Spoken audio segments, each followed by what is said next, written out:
বিষাদৰ বৰষুণ। কথা সাগৰিকা ৰাজকোঁৱৰ, আবৃত্তি জুলি বৰা।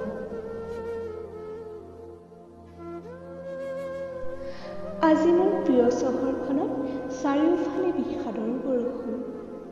পায়ু হেৰুৱাৰ বেদনাৰে ভাৰাক্ৰান্ত হৃদয়। চাৰিওফালে কেৱল নিস্তব্ধতা বিৰাজমান।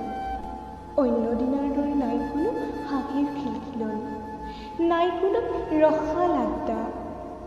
পথৰ কাষৰ ৰেস্তোৰাঁবোৰো আজি সংগীহীন। নাই কোনো প্ৰেমিক যুগল ৰোমান্টিক গীতৰ সুৰত প্ৰেমাস্পদৰ সুগন্ধি বিলাবলৈ।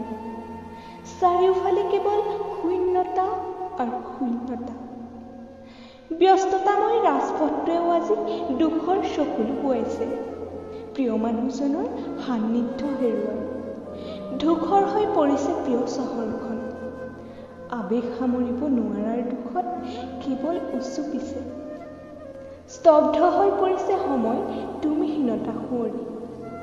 চাৰিওফালে কেৱল বিষাদ আৰু বিষাদ। মোৰ প্ৰিয় চহৰখনত আজি কেৱল বিষাদৰ বৰষুণ।